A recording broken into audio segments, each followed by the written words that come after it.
This video will contain spoilers. This one in particular is a long time coming. I watched it on Monday and I just kept on forgetting. The greatest of all time.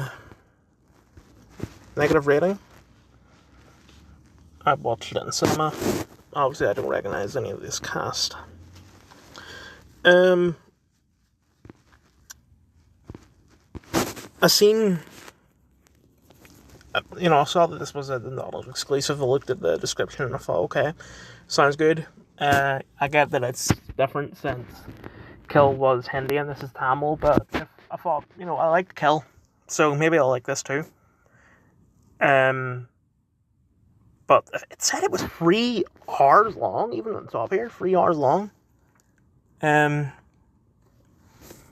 that it was a sci-fi.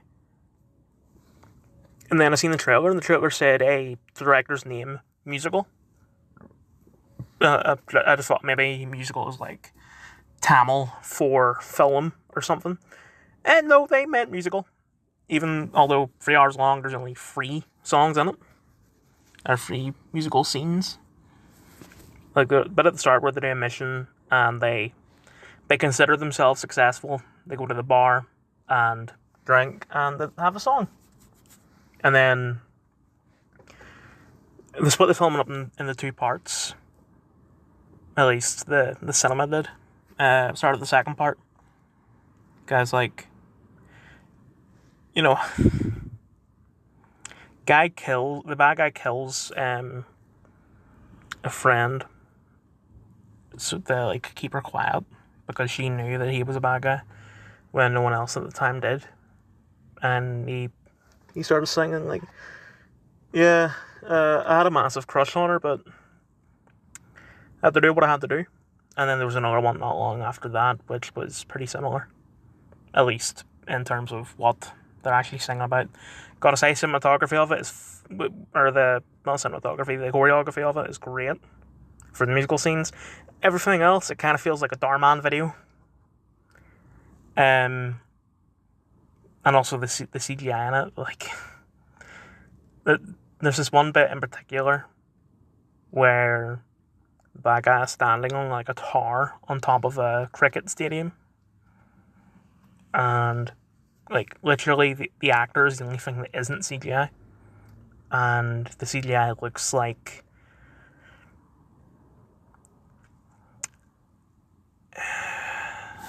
hold on. I don't remember what the name of this character is. I had to search up not on GIF. But that's what the CGI looked like. Even though one of them guys, the fact that they had permission from the people that own the stadium to use it, because they, that's where the climax is, and they actually did film it in the stadium. Anyway, starting off the film, it was way too loud, and I thought maybe that was the filmmaker's fault. But when I said to someone at work there that it was too loud, and he was able to turn it down for me. I was the only person in the screening, by the way. And then when the intermission happened, I went back out again because I thought, either this is an intermission like they were going to do for the Doctor Who screening, which I didn't see because I couldn't get it for free, or they made a mistake on the website and it's actually an hour and a half instead of 3 hours. But no, it was an intermission. And they skipped through it because I'm the only one there, and I didn't really need a break. Anyway. The action is okay, although it is very stupid at times. And something I forgot to mention about the CGI is that I'm comparing it to Hollywood standards, maybe for B-list Indian films. Obviously the standards are way lower, but I just don't know. I don't know what Bollywood standards for CGI are. Anyway. I think what else. This one happens when I seen on Monday. This Thursday I'm recording this video on.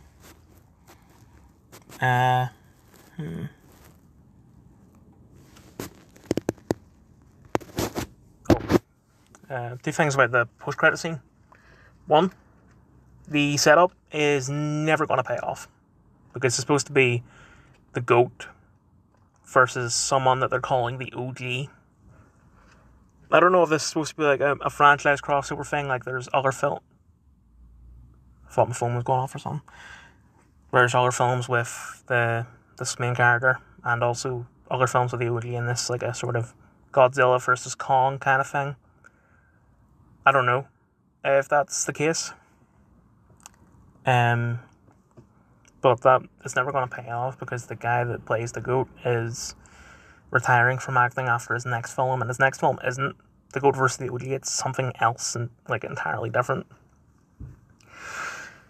And also, yeah, technically this film is a sci-fi, and it's only a sci-fi because of the post-credit, because they're like, oh, we've cloned the bad guy, and the guy who cloned the bad guy was the OG.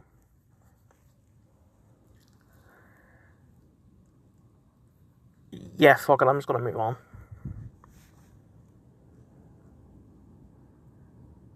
If I could, there we go. Lee, universally negative ratings. Sky original film, I watched it in the cinema. Kate Winslet, Andy Samberg, Alexander Skarsgård. What?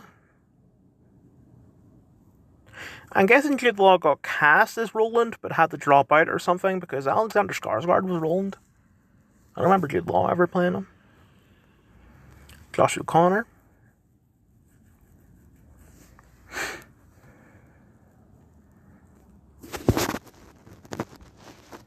I don't think I've ever seen a film that makes the Nazis look like a cult. Like, at least not to the extent that this one does, because there was a scene towards the end where they're in Hitler's apartment, and he's got everything, like, with his initials on him. And it's just, like,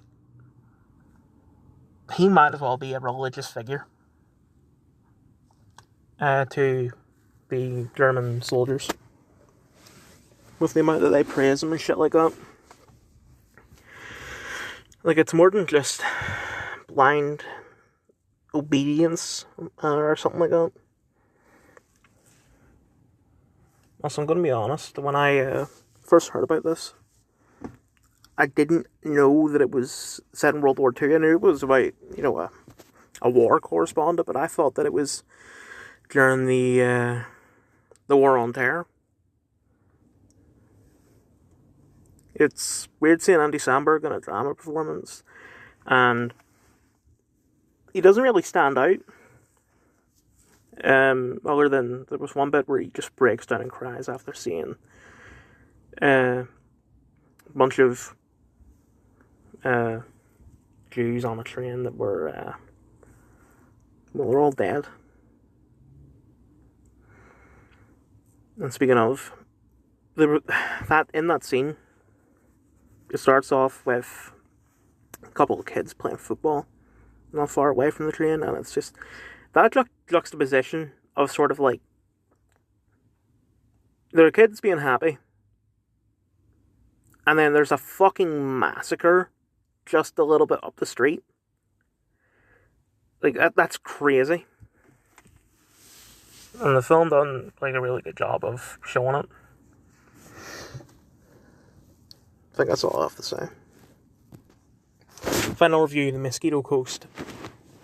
I didn't think I was going to get this one done, at least as quickly as I did, because I thought I thought I wasn't going to be watching Apple as much, but that ended up not being true.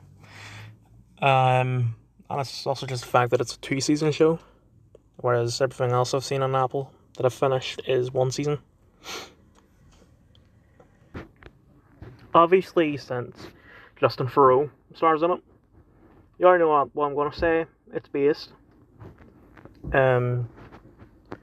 Like, even though there is some things that Ali does that I completely disagree with, like, guns are never necessary, and like capitalism, like it's bad because blah blah blah. Nah. But at the same time, he is also based because he I'm surprised that they actually revealed what it is that he did. If it were me writing it, I wouldn't have done that, because they do give you enough that you can figure out on your own that he's basically fucked over the government in some way.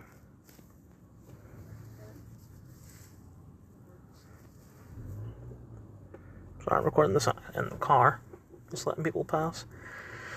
I was going to say another couple words that I didn't get to finish my sentence because of those people who were passing, but I don't remember what those couple of words are. Anyway.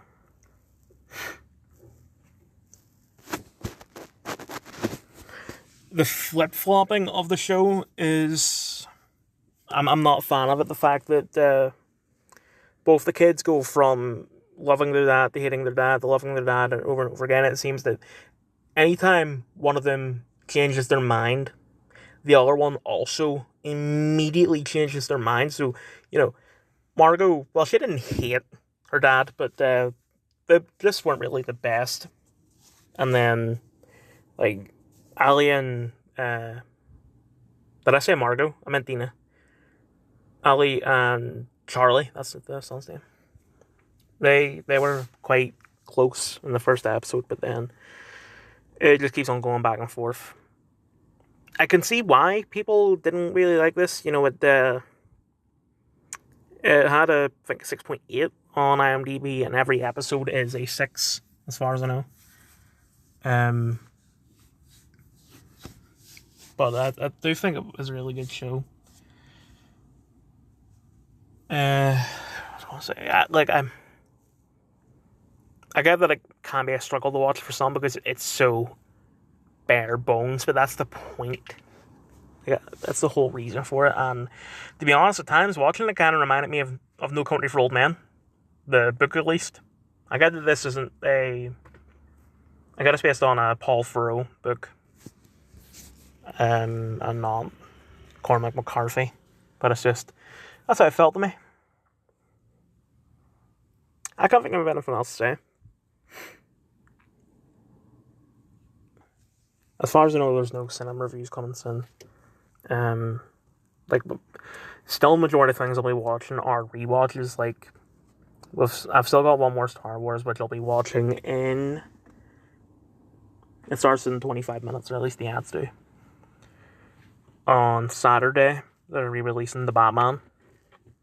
And then, from tomorrow until next Thursday, they're re-releasing Interstellar. So, I'll be watching all those, and I can't think of anything new that's coming out.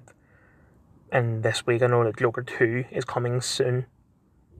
And there's some others that I don't remember right now, but it's just... won't be anything for at least a couple of weeks. As for shows, I don't know what Apple thing I'm going to move on to next. I'm not home right now, so I can't download anything, so I've just been watching Tracker. And the only things I've downloaded on Apple right now is one episode of Silo and one episode of Bad Sisters. But both of those shows are still going on, so I might not watch those, I'm not sure. The problem is that all the cancelled shows that are left now, they're all at least 20 episodes. I think the one of the least amount of episodes is The After Party, which is... I've got 17 of those left. So I might go on to the ones that are renewed. I've got 5 episodes of Hijack left.